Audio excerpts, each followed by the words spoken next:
What's up, man? This is a trade recap for Wednesday, and as you can see, we smashed a 2.5 RR trade.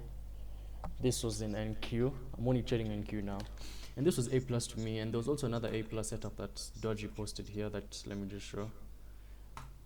But this happened before before markets open, so I wasn't on the charts. And coming to the charts, I got my daily bias by going on the daily time frame, noticing we expanded a lot. So now I'm looking for retracement, maybe back to this fair value gap. As you know, we moved from ERL to IRL, IRL, sorry.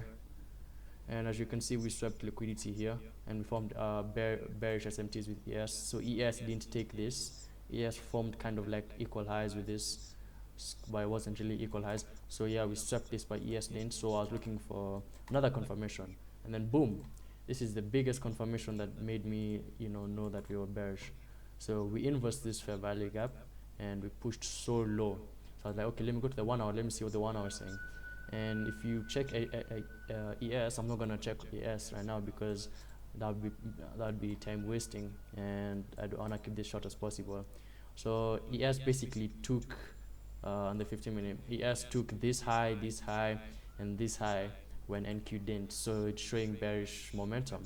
So I was like, okay, that's really nice. So looking for market open, I want price to manipulate higher, form a fair value gap, and then go lower. Because as you see, we were dumping and dumping, so I didn't know if we'll just continue dumping because we already had an inverse here, which Doji took, which was this inverse. And yeah, this is not the forever model, but you could have taken this as the forever model if you just mark this as a change set to delivery. So this is your CICD, and then you take either the initial CICD or the retest, which was perfect entry here. Initially, like 2 pips, like 2 tick stop loss, like 2 tick drawdown, and then put your stop loss on this devil's mark, and then target where I targeted, which was a 2 RR trade. So yeah, I know this looks crazy, and you could have said, oh, so why didn't you take more, you know? And yeah, there's conviction that I could have stayed longer, but I'm not trying to stay longer because I'm trying to build back the account because I'm down bad right now. And yeah, my initial target was supposed to be this low, which is inside of a value gap, which is on the 15-minute. And my next targets, if I really wanted to hold, would be these lows. Why these lows? Because these lows were never swept, meaning this is a protected low. But look at this expansion. This expansion and this retracement makes me think that if we're really bearish, we could come and take these lows to expand higher, because we are tapping into another 1 hour fair value gap here, which is it 1 hour, 4 hour? I think it's a 4 hour. Yeah, is it the 4? Yeah, it's kind of where is it? No, it's not the 1 hour. Where is it? It's not this. I think it's a 15-minute. No, it's not even the 15-minute. Okay. Anyways, just keep in mind when you see like up close candles going like in one direction without any red candles and those things, this is basically a fair value gap on another time frame. So you could target this low, but I didn't want to target that low because taking my 2 RR, and I'm doing like a challenge with myself. I'm only gonna take 2 RR trades, 2 RR and maybe 3 occasionally. The thing about this, I could have taken a 3 RR trade, but the thing about the 3 RR trade is there was no real drawn liquidity. Like I didn't know where I would retrace, because in the higher time frame, this looks like we're just retracing to a 50% mark. So we could maybe, and we already did. So if we close below this 50% zone, this 0.5% zone, which is closing in the next 4 minutes, which might close, I mean it will close even on the 4 hour time frame. If we get a close below this in the next 4 minutes, then I anticipate price to come and take these lows. These lows come and tap into this other fair value gap, maybe even to this 50% of this place. So even here, or we could even continue dumping, but I don't see the market continuing to dump. I just see market expanding and expanding, because we're really bullish right now. As you can see, we invest so many, and we're just having a little retracement. We still haven't taken this high inside this fair value gap. So yeah, it's just a small retracement. So I was bearish on that just that specific area. reaction to the markets to see what I was looking for. So yeah, there's not much I can say. This was A plus setup. SMTs here. We didn't need to come and take these highs. We respected this bearish value gap. And if you don't know if price is respecting bearish momentum or bearish order flow, then we'd be disrespecting bullish PDRs and respecting bearish PDRs. And that's what we did. We respected this. We didn't tap into this. We kind of did, but we didn't. So technically we respected this. We formed a change set to delivery. We respected it. Break even was hit here almost immediately, and took this trade 0.5% only. So I'm not gonna come here and glaze, oh, I made $1 million, something like that.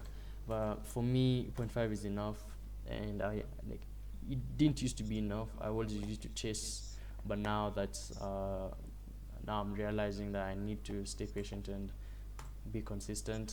As you can see, loss limits. I was risking maybe $10 on this trade, and I made 25 point something dollars, and that was like 2.5 RR. So yeah, that's a nice trade. And yeah, I could have also taken this, but I wasn't in the market at the time. So this is the only trade I'm gonna take, and tomorrow hopefully we'll get another trade, because we do have news tomorrow. We do have news at 3:30, so maybe we could see news, maybe make allow price to be more fluid. Like today was so good. Pre-market was so fluid. Everything was just so nice. So yeah, I'm gonna end it there. If you wanna follow my journey, if you're even watching this, then continue following. We're passing this account no matter what. Even if it means I have to risk $5, $1, but we're passing this account, bro. And when you make those goals for yourself, you will do it. Because I've realized that I'm risking way too much. My losses are way too much. I have too many losers and too many break-evens, so I'm just minimizing my risk. Even if I'm gonna keep this rule, even if I'm back to break-even $5,000, I'm only risking 0.5%. Even if I'm up, $200, I'm still risking 0.5%, because I want to build that habit of, even when I'm on live, I'll only risk 0.5% of my account. I don't care how slow I'm going to build the account, as long as that capital is there to stay. You get what I'm saying? And by the time I start trading live, I'll have maybe multiple funded accounts, maybe 20, 30, something like that. And on those funded accounts, if I risk even 0.25%, if I have 20, and if I have maybe 20 200 accounts or 20 50k accounts, and I'm risking 0.25, I'm monthly basis, if I continue risking 0.25%, it's technically impossible for me to lose a trade. Because if I'm risking 0.25% and I only take 1-to-1 ratios, my stop loss could be even here, and my take profit could be here, and this is one candle. So my losses would be so low and my wins would be so small. But if you look at it at a large scale, meaning on different accounts of the same size, if I gain $100, which is maybe 0.1% of the account, so if I gain $100 times 20 accounts, that's $2,000. You get what I'm saying? Maybe I haven't done math in a while, so let me just do it. If I close a trade for $100 and I have 20 accounts, $2,000. So if you were to gain $2,000 on a 100k account, that would be maybe 2%, 3%, 4%, something like that. But you see how minimizing your risk, and the thing about minimizing your risk is, once you have the account, you don't have to do no challenge. So if you lose even 20 trades in a row, you're still nowhere close to blowing the account. So you keep risking 100, and if you have a high win rate strategy, you'll never lose 20 trades in a row. Maybe 2, 3, 4, 5 maximum, if you're really like now forcing trades. And that 5 trades can be well gotten back by keeping the same risk and aiming for higher RR on better days. So that's just my walkthrough, and I am still down a lot. And if you look at my account, I'm down. Let me even journal this, because yesterday I had a 27.39 loss, and today I have a 25.6, so it's 25.06 plus, and you can see I'm still nowhere close to where I was, but I'm close to being break even on the week.